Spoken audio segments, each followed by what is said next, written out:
안녕하세요. 춘천 한마음교회 정은혜입니다. 저는 유명한 작가를 꿈꾸며 세상의 모든 것을 제 마음대로 누리며 살려다 부활하신 예수님을 만난 후 주님 안에서 행복을 누리며 살게 된 제 삶을 간증하려고 합니다. 저는 엉뚱한 아이였어요. 제가 좀 엉뚱하다는 말을 많이 들었거든요. 중학교 국어 시간의 일이었습니다.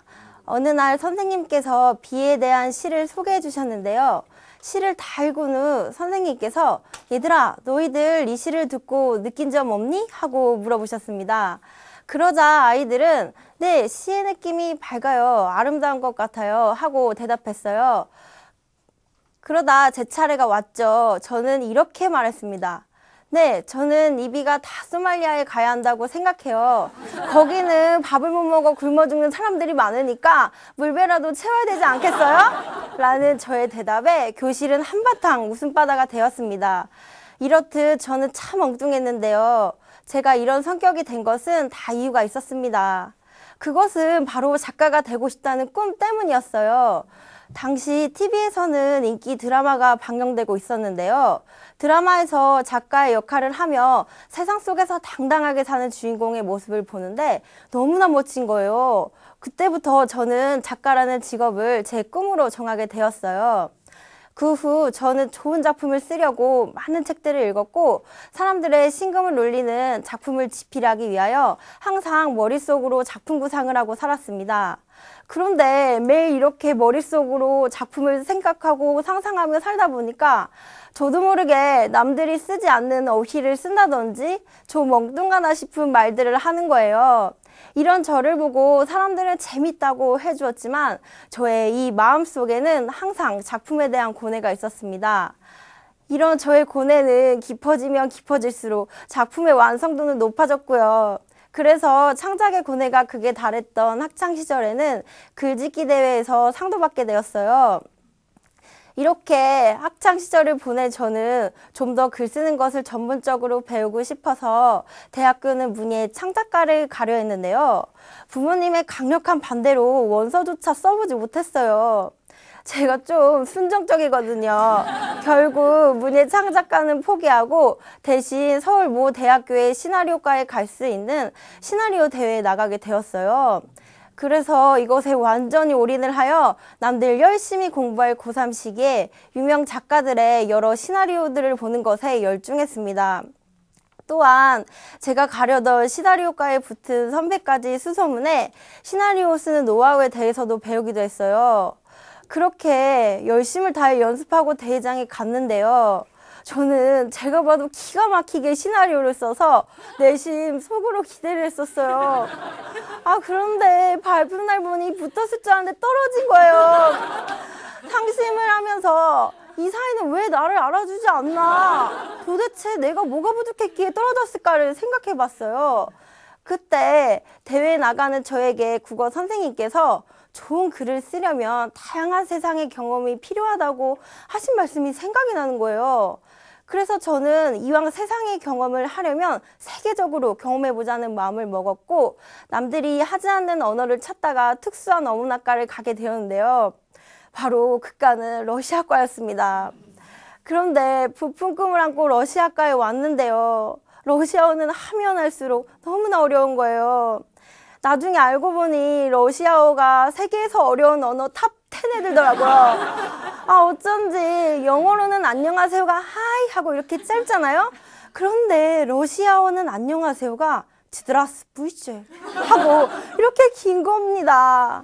설상가상으로 제가 혀가 짧아 러시아 발음을 잘 못한다는 이유로 원어민 교수님께 꾸중을 듣고 학창시절에는 하지도 않았던 나머지 공부를 하면서 저는 러시아어에 점점 흥미를 잃어갔어요. 아니 칭찬은 고래도 춤추게 한다는데 매일같이 꾸중만 들으니까 제가 공부를 하고 싶었겠어요? 그래서 저는 제3의 사춘기가 오게 되었고 대학생활에 적응하지 못하고 방황하며 지냈습니다. 제가 이렇게 방황하며 지내고 있었을 때였어요. 어느 날 어머니께서 어머니 친구분이 피자 가게를 하시는데 거기서 아르바이트를 할 생각이 없냐고 물어보시는 거예요. 저는 바로 좋다고 말씀드리고 아르바이트를 하게 되었는데요. 항상 예수님을 믿으며 기쁨으로 생활하시는 사장님 부부의 모습이 너무 좋아 보이는 거예요. 그래서 저도 교회에 나가게 되었고 여름에는 대학생 수련회도 가게 되었어요. 그런데 수련회에서 말씀을 듣는데요. 예수님께서 부활하신 것은 역사적 사건이라는 거예요. 이 말씀을 듣고 저는 수련회가 끝난 뒤에 여러 역사 서적들과 위인전들 그리고 인터넷을 검색해보면서 신기한 것을 발견했습니다. 4대 성인 중 예수라는 인물에게서만 부활이 있는 거예요. 그런데 제가 이걸 보고도 예수님의 부활 여부에 대하여 너무나 의심이 드는 겁니다. 무엇보다 제가 세상에서 배운 지식으로 창조론이 맞냐 진화론이 맞냐를 놓고 고민하게 되더라고요. 그래도 찾아보니까 부활이 있긴 있으니 교회를 안 나가지는 못하겠더라고요. 결국 전 세상과 예수님 사이에 끼어서 양다리를 걸치고 살았습니다. 그러다가 저는 23살 때 러시아에 교환학생으로 가게 되었어요. 제가 가게 된 곳이 문화적, 예술적, 역사적으로 조예가 깊은 페테르부르크라는 도시였어요. 그곳에 가니 그동안 작품 속에서만 보았던 톨스토이, 도스토예프스키 등 러시아의 문학가들이 살았던 생가가 있고 그들의 문학작품을 예술로 만든 공연을 많이 하고 있는 거예요. 이걸 보니까 저 또한 예술적인 필이 엄청 충만해지면서 다시금 작품 집필에 대한 열정이 일어나기도 했습니다. 교환학생을 마친 뒤 저는 더 넓은 세상을 경험하고 싶었어요. 그래서 유럽 5개국 여행도 갔는데요. 유럽이라는 넓은 세상에 눈이 휘둥그레지더라고요. 그런데 이런 놀라움도 잠시 저는 여행을 하면 할수록 뭔가 자격지심이 느껴졌어요. 왜냐하면 그때 여행하며 만난 분들이 여행지에서 산 명품을 저에게 와서 자랑하셨기 때문이죠. 이걸 보는데 전 진짜 상대적 박탈감이 느껴지더라고요. 사실 그때 전 함께 여행 간 언니랑 돈이 없어서 굶다시피 하면서 여행을 하고 있었거든요. 이런 저와는 다른 사람들의 여유로움을 보니까요.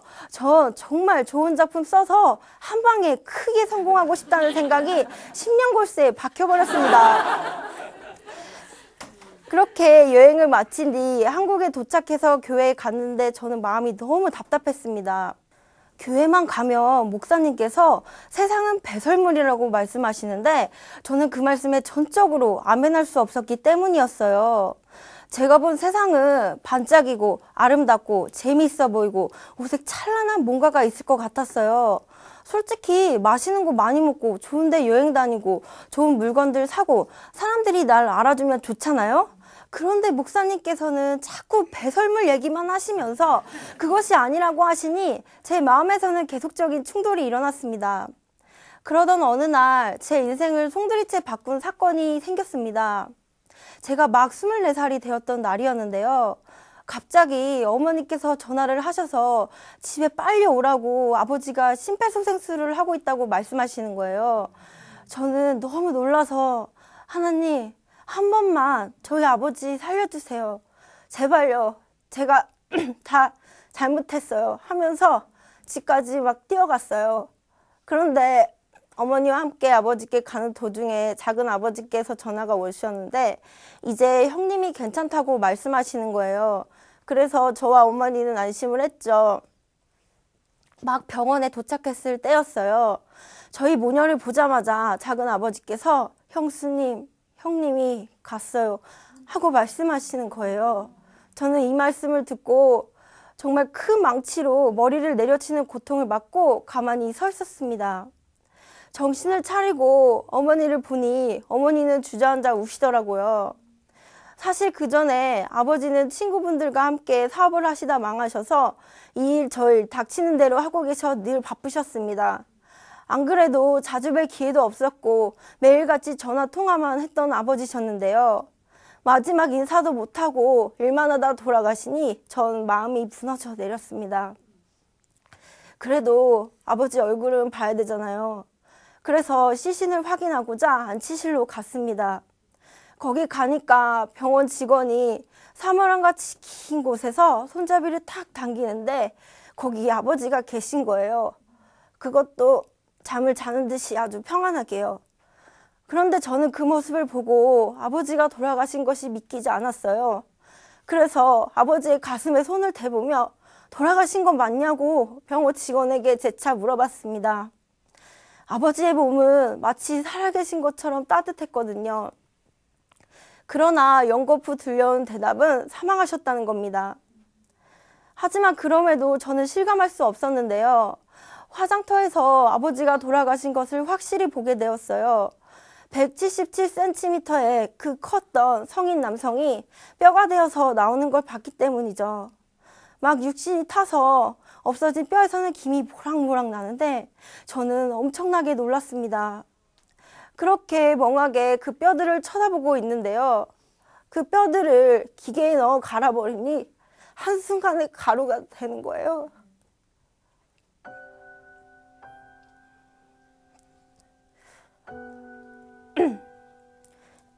이걸 보는데 순간적으로 세상의 모든 경험들은 죽음 앞에 부질없구나 하는 생각이 들면서 죽음이라는 것 앞에서 벌벌 떨고 있는 제가 보이는 겁니다. 제가 얼마나 죽음 앞에 두려웠는지 아버지의 뼈가 담긴 요거람을 맞다니 저에게 주시는데 차마 못 들겠더라고요. 그때 장례식을 치르면서 처음으로 사람들 앞에서 울었습니다. 장례식이 끝난 뒤 전 모든 것들이 걱정이 되었는데요. 어머니께서는 이상하리만치 담대하셨어요. 그러시면서 걱정하지 말고 주님께서 우리를 지키신다고 이미 약속하신 그 말씀 믿고 나가라고 하셨는데요. 정말 그 말씀 그대로 다행히 지체분들의 손길을 통하여 하나님께서는 모든 생활의 문제들을 원활히 해결해 놓으셨습니다. 그런데 그 후로 저에게는 말로 설명할 수 없는 이상한 현상들이 일어나기 시작했어요. 그때 제가 막 학교를 복학해서 다니고 있었는데요. 학교에 가서 수업을 들으면 수업을 듣는 칠판 위로 영화의 필름처럼 제가 어떻게 죽어야 할지가 스쳐 지나가고 매일같이 자살이라는 단어가 생각이 나는 거예요. 저녁에는 심한 가해눌림과 악몽들에 시달리면서 하나님이 원망스러운 마음이 들었어요. 저는 몰라도 저희 어머니는 제가 봐도 열심히 하나님을 믿으셨고 수십 년 동안 아버지를 전도하려고 그렇게 애를 쓰셨는데 결과를 보니 이게 뭔가 싶더라고요. 그래서 저는 하나님을 매일 원망했습니다. 제가 이렇게 힘든 시간을 보내고 있었을 때였어요.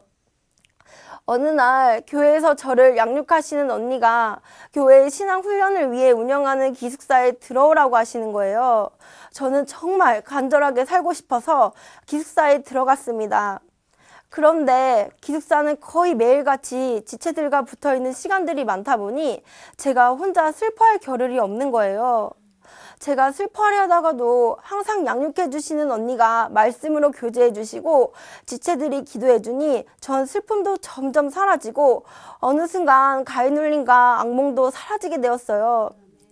하지만 그럼에도 불구하고 해결받지 못한 것이 있었는데요.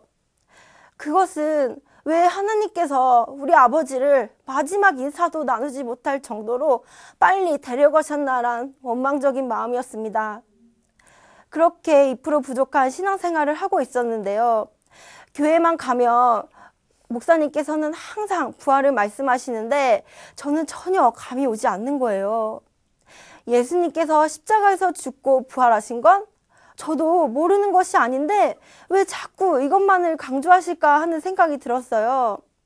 그러던 어느 날 목사님께서 요한복음 2장 22절 말씀을 찾아주시며 3년 반 동안 훈련받았던 제자들도 예수님의 십자가의 죽음 앞에서 다 도망갔는데 부활하신 예수님을 만나고 그제야 예수님을 믿었다고 말씀하시는 거예요.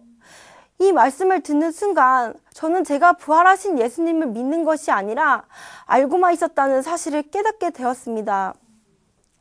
그리고 성경의 제자들의 삶을 보니 그렇게 겁쟁이였던 제자들이 부활하신 예수님을 본 순간부터는 예수님이 하나님이심을 믿고 부활만 전하다가 다 순교했더라고요.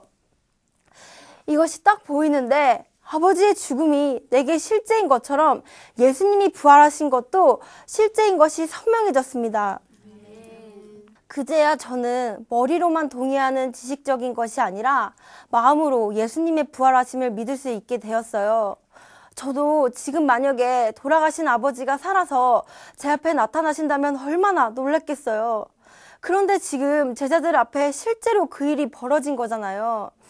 그리고 그분께서 천지를 창조하신 하나님이시라면, 아, 이분이 나를 지으신 나의 주인이구나가 비춰지는데, 저는 그대로 요한복음 16장 9절에 죄 대하여라 함은 저희가 나를 믿지 아니하며 라는 말씀 앞에 굴복하게 되었습니다.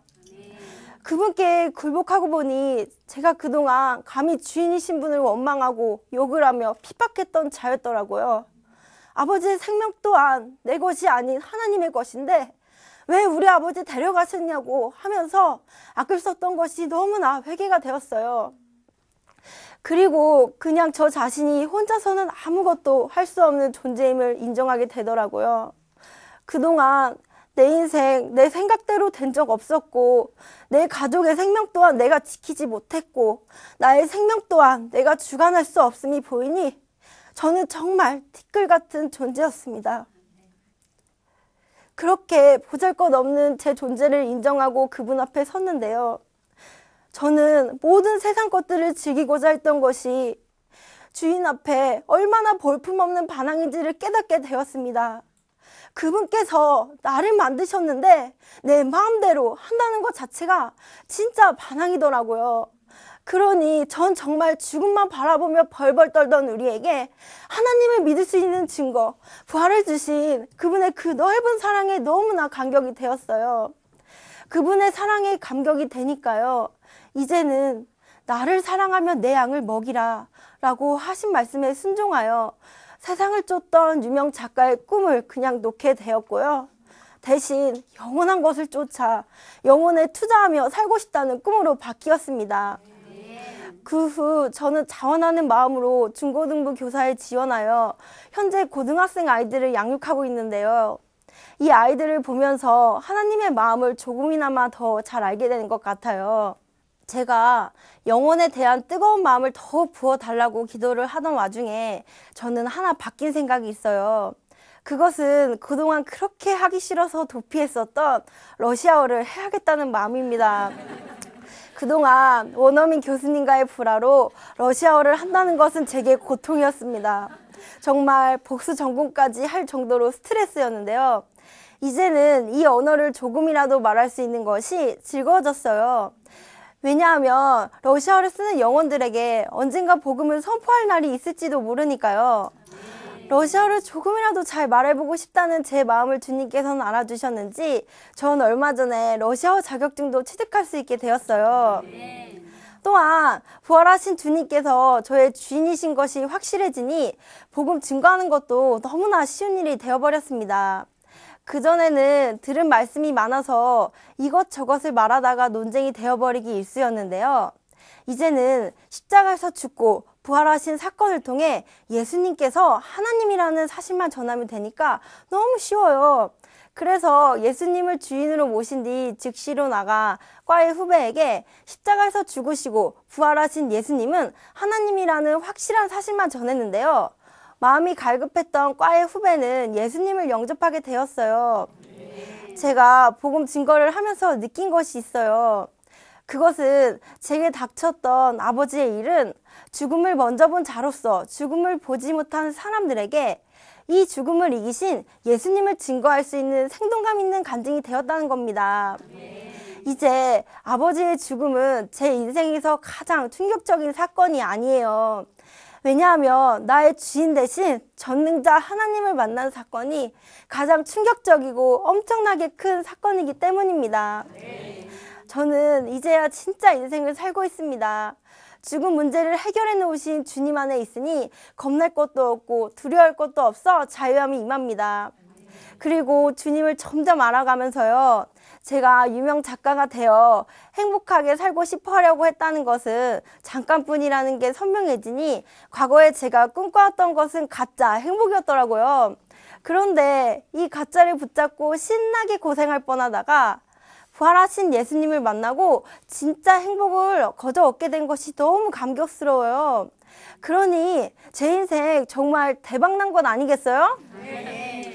지금 주변을 보면 부활하신 예수님을 만나지 못한 저의 친구들은 결혼과 취업 등등 많은 고민들을 하고 있는데요. 저는 저의 삶을 주관하시는 주님께서 계시니 전혀 걱정이 없습니다. 이제 작품의 고뇌가 아니라 제가 고뇌하는 것은요, 주님께서 저를 어떤 그릇으로 쓰실지에 대한 것입니다. 앞으로도 주님의 이끄심이 너무 기대됩니다. 제 간증 들어주셔서 감사하고요. 한마디만 하고 마치겠습니다. 이수스 모이 가스폿, 예수는 나의 주. 감사합니다.